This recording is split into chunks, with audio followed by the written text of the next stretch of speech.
Hi students, good morning. Chemistry की class में आप सभी का स्वागत है। हम पढ़ रहे हैं बीएससी पार्ट फर्स्ट ईयर की फर्स्ट यूनिट आयनिक सॉलिड। और आयनिक सॉलिड के अंदर टॉपिक चल रहा है हमारा आयनिक ठोसों की विलेयता। देखो, आयनिक ठोसों की विलेयता के अंदर यदि हम बात करें तो हमने इसके अंदर देखा था आयनिक ठोसों के अंदर आयन्स होते हैं वो धनायन और ऋणायन के रूप में पाए जाते हैं। अर्थात हम इसके अंदर ये कह सकते हैं धनायन और ऋणायन होते हैं वो आपस में परबल स्थिर वैद्युत आकर्षण बल द्वारा जुड़े रहते हैं। ठीक है,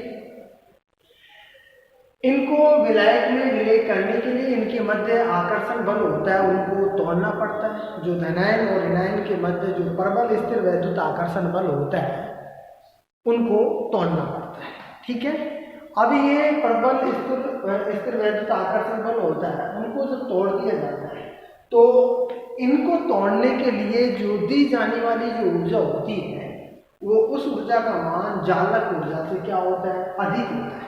यदि दी जाने वाली ऊर्जा का मान जालक ऊर्जा से अधिक होता है तो आयनिक ठोस विलायक में विलय हो जाता है। अगर दी जाने वाली ऊर्जा का मान जालक ऊर्जा से अधिक नहीं होता है, कम होता है, तो आयनिक जो ठोस होते हैं वो विलायक में विलय नहीं होते। देखो, जब जालक ऊर्जा का मान अधिक होता है तो जालक ऊर्जा का मान अधिक होता है तो आयनिक ठोस विलायक में विलय हो जाएंगे। जब आयनिक ठोस विलायक में विलय हो जाते हैं तो ये जो ऊर्जा होती है ऊर्जा विलायकन ऊर्जा से प्राप्त होती है। जो ऊर्जा किससे प्राप्त होती है? ऊर्जा विलायकन ऊर्जा से प्राप्त होती है। किसी भी आयनिक यौगिक के लिए विलायकन ऊर्जा का मान जो जालक ऊर्जा से क्या होता है, अधिक होता है। यदि जालक ऊर्जा का मान विलायकन ऊर्जा से क्या होता है, विलायकन ऊर्जा का मान जालक ऊर्जा से अधिक होता है तो वह यौगिक की विलायक में विलय हो जाता है। ठीक है, और यदि विलायकन ऊर्जा का मान जालक ऊर्जा से कम होता है तो वह यौगिक अविलयशील होता है, अर्थात विलय नहीं होता है। हम इसको इस प्रकार से समझ सकते हैं। इसके अंदर देखो, ये है विलायक ऊर्जा।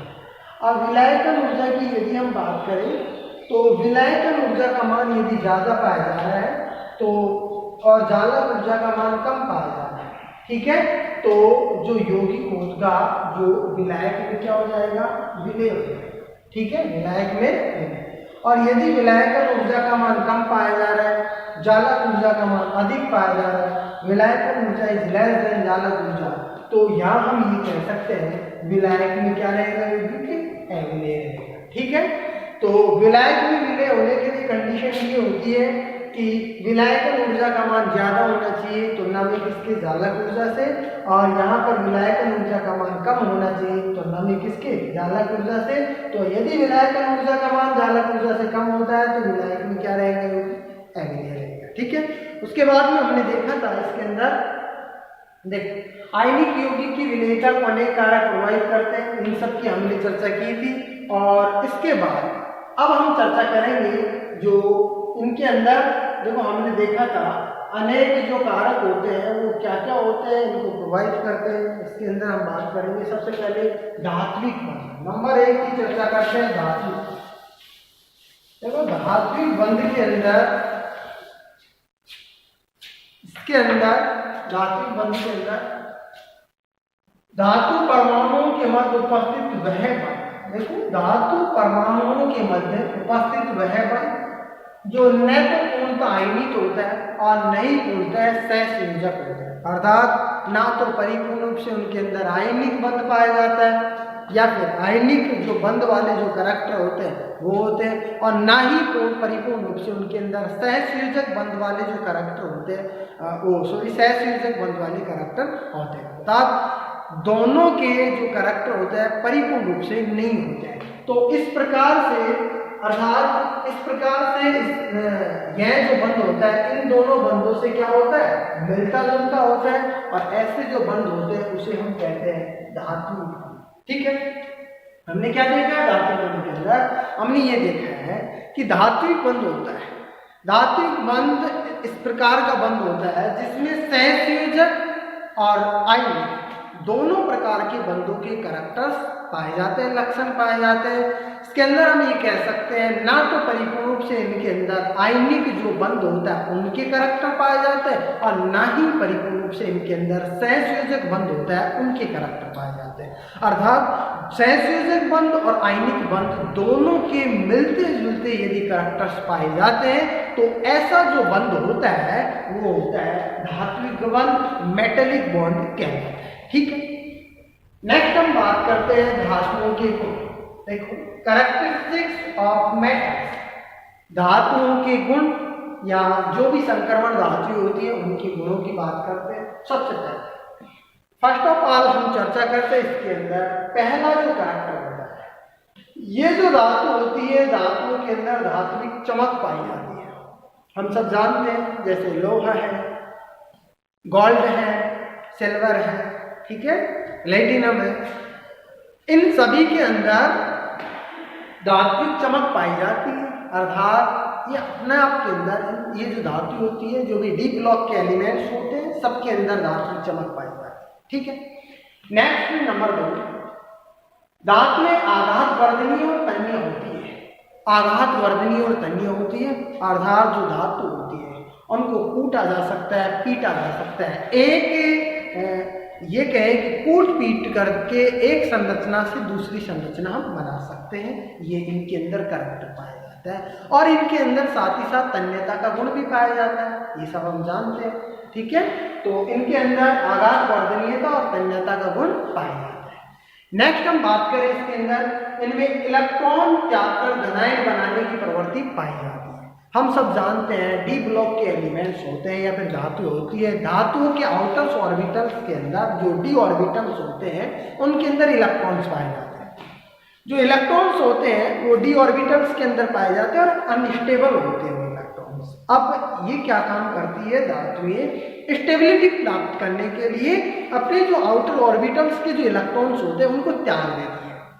अपने आउटर ऑर्बिटल्स के इलेक्ट्रॉन को जब ये त्यागती है तो इसके दौरान इनके ऊपर कौन सा चार्ज पाया जाएगा, पॉजिटिव चार्ज पाया जाता है। इसलिए हम ये कह सकते हैं कि इनमें इलेक्ट्रॉन त्याग कर धनायन बनाने की प्रवृत्ति पाई जाती है। ठीक है, नेक्स्ट देखो, इनके घनत्व बहुत अधिक होते हैं, अर्थात इनकी जो डेंसिटी होती है, इनका जो घनत्व होता है वो ज्यादा पाया जाता है धातुओं का। नेक्स्ट, इनके गलनांक और कवचनांक के मान उच्च पाए जाते हैं।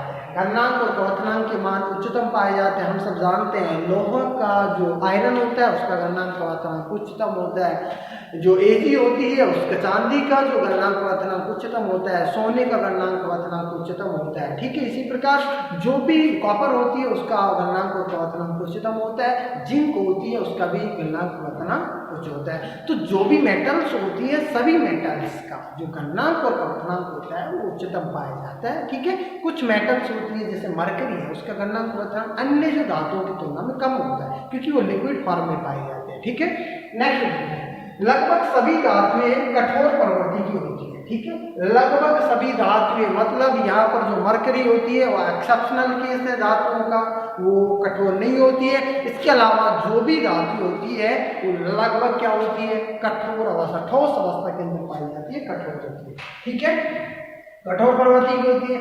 इनमें संकुल यौगिक बनाने की प्रवृत्ति पाई जाती है। जो भी मेटल्स होती है, धातु होती है, धातुओं के अंदर संकुल यौगिक बनाने की प्रवृत्ति पाई जाती है। अर्थात ये कॉम्प्लेक्स कंपाउंड बनाते हैं आपस में, क्योंकि डी ऑर्बिटल्स वैकेंट रहते हैं। जब वैकेंट डी ऑर्बिटल्स होते हैं तो उसके दौरान जो अन्य जो लिगेंड होते हैं इनकी वैकेंट ऑर्बिटल्स के अंदर क्या कर देते हैं, अपने इलेक्ट्रॉन्स स्थानांतरित करते हैं, इसलिए इनकी जो ऑर्बिटल्स होते हैं वो फिल्ड हो जाते हैं। हाइड्राइजेशन अलग अलग रूप से अलग अलग जो लिगेंड होते हैं, जैसे 4 लिगेंड पाए जा रहे हैं, 6 लिगेंड पाए जा रहे हैं। ठीक है, तो उनके आधार पर इनकी स्ट्रक्चर बन जाती है। ठीक है, तो हम ये कह सकते हैं इनके अंदर कॉम्प्लेक्स कंपाउंड बनाने की प्रवृत्ति पाई जाती है। नेक्स्ट, ये चुंबकीय गुण प्रदर्शित करते हैं। कौन से गुण प्रदर्शित करते हैं, चुंबकीय गुण प्रदर्शित करते हैं। हम सब जानते हैं कि लगभग धातुएं होती है वो चुंबकीय गुण प्रदर्शित करते हैं। नेक्स्ट हम इनको इन धातुओं को हम ये चुंबकीय गुणों के आधार पर हम कह सकते हैं कि पैरामैग्नेटिक नेचर की है या फिर ये डायमैग्नेटिक नेचर की है, या फिर ये फेरोमैग्नेटिक नेचर की है, या फिर फेरी मैग्नेटिक नेचर की है, या फिर इसके अंदर हम ये कह सकते हैं कि इसके अंदर कि ये लघु चुंबकीय प्रवृत्ति की होती है। इस प्रकार से हम ये अलग अलग रूप से इनको हम डिफाइन कर सकते हैं धातु। नेक्स्ट देखो, लगभग सभी धातुएं विद्युत की क्या होती है, सुचालक होती है। लगभग सभी धातुएं विद्युत की सुचालक होती है, अर्थात इनके अंदर विद्युत धारा प्रवाहित की जा सकती है, विद्युत की सुचालक होती है। तो ये सब हमने करैक्टर देखे, इसके अंदर धातुओं के जो करैक्टर्स होते हैं, जो गुण होते हैं, इन सब की हमने यहाँ पर चर्चा की है। ठीक है, उसके बाद में देखो हम टॉपिक की बात करेंगे मुक्त इलेक्ट्रॉन सिद्धांत। इस मुक्त इलेक्ट्रॉन सिद्धांत की हम बात करेंगे नेक्स्ट क्लास के अंदर। Thank you.